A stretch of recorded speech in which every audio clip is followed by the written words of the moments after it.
খা আমায় চুষে চুষে খা আমায় গিলে গিলে খা আমায় চুষে চুষে। এদিকে শাকিব খানকে যেমন জড়িয়ে ধরে ভাইরাল হয়েছেন পরীমণি, ঠিক তেমনটি করেছেন শরীফুল রাজ বুবুলির সাথে।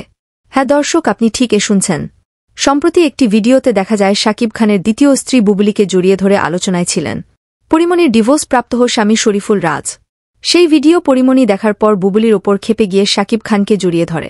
সেটারই প্রতিশোধ নিলেন পরীমণি বলে ধারণা করছেন নেটিজেনরা। শাকিব খানকে জড়িয়ে ধরে পরীমণি বুঝিয়ে দিল, পরীমণি ইচ্ছে করলে অনেক কিছুই করতে পারে, সেটা ক্যামেরার বাইরে কিংবা ক্যামেরার ভিতরে। সিনেমা প্রেমীরা আগে থেকেই সব জানেন যে পরীমণিকে দেখতে পারে না বুবুলি। এখন এই দুই নায়িকার রেষারেষি দেখে চিন্তিত শাকিব ভক্তরা। এরা দুই নায়িকা যদি চলচ্চিত্র জগতে এমন করে, তাহলে এরা সিনেমা বানাবে কখন, এই বলে শাকিব খানের এক ভক্ত মন্তব্য করেছেন। তো প্রিয় ভিউয়ার্স, পরীমণি শাকিব খানকে জড়িয়ে ধরে এখন সোশ্যাল মিডিয়ায় ভাইরাল। এদিকে আবার বুবলিকে জড়িয়ে ধরে শরীফুল রাজ ভাইরাল।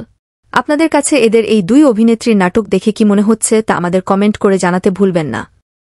খা খা খা আমায় চুষে চুষে খা আমায় গিলে গিলে